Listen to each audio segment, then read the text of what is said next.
இன்னைக்கு நம்ம டெட் மேக்ஸ்ல என்ன பார்க்க போறோம் அப்படின்னா, ஒரு தியேட்டரை மென்ஷன் பண்றாங்க. ஒரு தியேட்டர்ல ஃபர்ஸ்ட் ரோல 20 சீட் இருக்கு.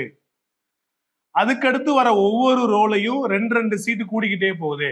இப்போ ஃபர்ஸ்ட் ரோல 20 சீட்டுனா அடுத்த ரோல எத்தனை இருக்கும்? 22 சீட்டு. அதுக்கு அடுத்த ரோல 24 சீட்டு. அதுக்கு அடுத்த ரோல 26 சீட்டு. இப்படி ரெண்டு ரெண்டா ஒவ்வொரு ரோலையும் ரெண்டு ரெண்டு சீட்டு கூடிக்கிட்டே போகுது. இந்த தியேட்டர்ல மொத்தம் 30 ரோ இருக்குன்றாங்க. ஃபர்ஸ்ட் ரோல 20 சீட்டு. இந்த தியேட்டர்ல மொத்தம் 30 ரோஸ் இருக்கு. அப்ப இந்த கடைசி ரோல எத்தனை சீட் இருக்கும்? இதான் கேள்வி. கடைசி ரோ அப்படின்றது எத்தனாவது ரோ? 30th row. அப்ப T30 என்னன்னு கேக்குறாங்க.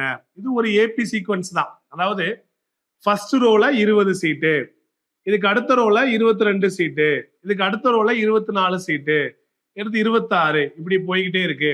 இப்படி போய்கிட்டே இருந்தா 30வது ரோல 30th ரோல எத்தனை சீட் இருக்கும்?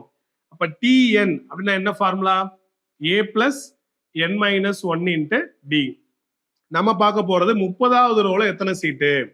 ஏயோட வேல்யூ என்ன? ஃபர்ஸ்ட் டேர்ம் 20, 30 மைனஸ் 1, என்னோட வேல்யூ 30. காமன் டிஃபரன்ஸ் என்ன? ரெண்டு ரெண்டா கூட்டிக்கிட்டே போதா?